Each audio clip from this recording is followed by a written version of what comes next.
Hi! Oh, welcome. This is my cute little short-ish reaction to episode 6 of The X Morning, which is my favorite currently airing BL series. I got it right. I am so proud of myself today, guys. It's amazing. Okay, we can do this. So what did I think of today's episode? I have mixed emotions, to be honest, and let's get into why that is. I wanted to start with a cute little favorite scene that I had, and that was when Nudie started rallying the fan club, so to speak. And I cannot believe she got over 500,000 tweets on X and managed to trend Pat the Bee and help him get a sponsor again because he still had a fan club. And I thought it was super cute because it reminded me of Chris and Cincto's fan club in real life and the various things they've done to keep them in the spotlight over the years. And so shout out, Peria has officially found a spot in their series, which, they should, because they've all been together synergistically for a decade now and have offered those two boys unwavering support and, a GMMTV pillar, which has always been theirs, even when they worked apart. So it was fitting that they should find representation in this series, to be honest. And the fans are why I fell in love with Chris and Cincto in the first place. Sometimes when I was first following them, it was almost the fans more than the two actors that made me laugh, and I found joy in that fan club. And I still do. So yeah, kudos. Now onwards to the rest of my feeling, which they put the emotional climax of this love story in episode 6. Before these two men had worked their stuff out. They put it in before they worked their stuff out. And I know that happens in real life all the time. I mean, all the time, right? You make choices based on emotions and don't really pause to consider the ramifications of your actions, and you do all the things and you get to all the places and you forget to have the conversations.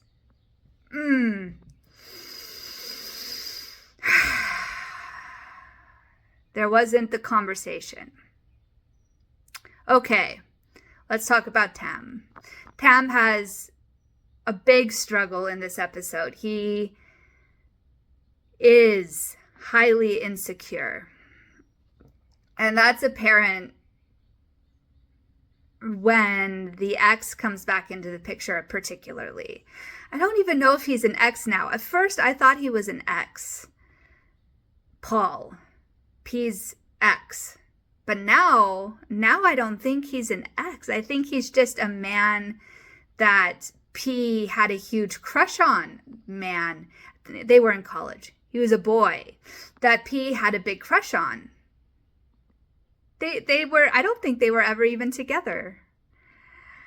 So now that I go back to think about P's crazy emotions about having lost this person.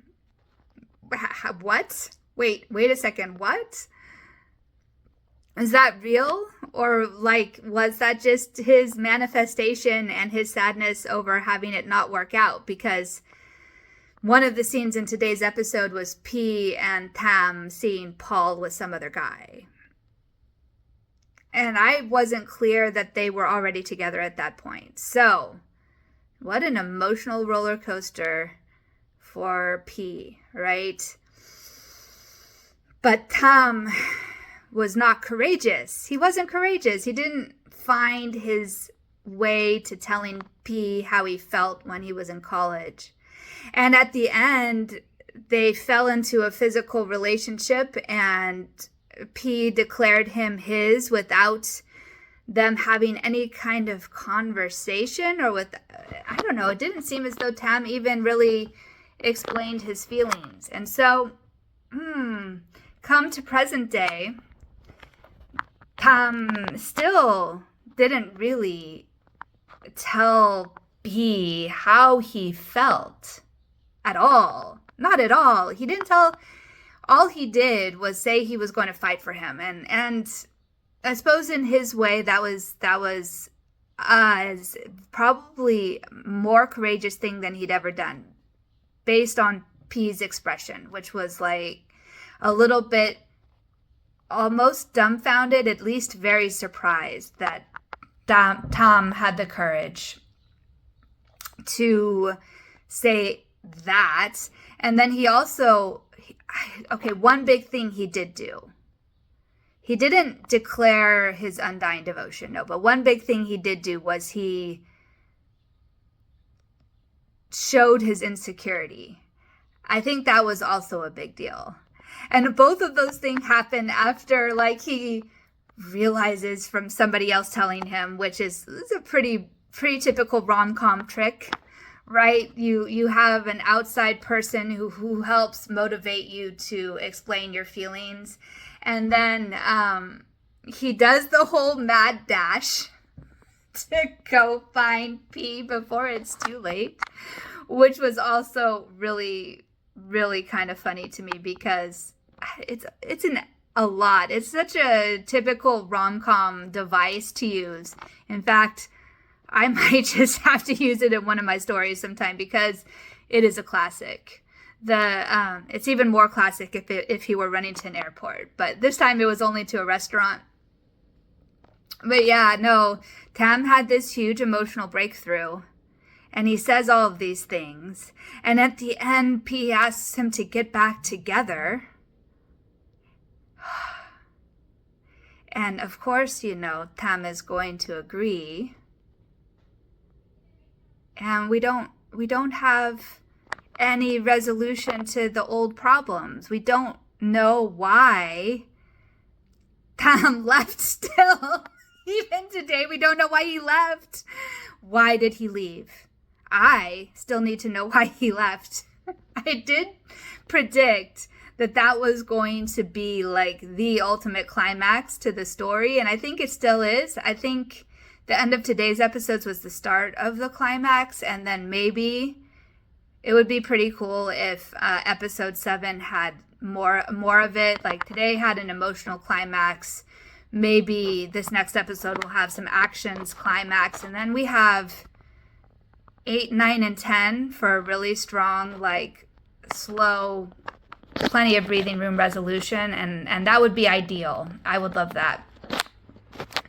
But I'm kind of dreading next week because there's still so much to be said, and there's still so much that Tam is keeping to himself. The man is silent. The man holds so much inside. I just need him to speak. Okay. That's all I've got today. Until next time, guys. Bye.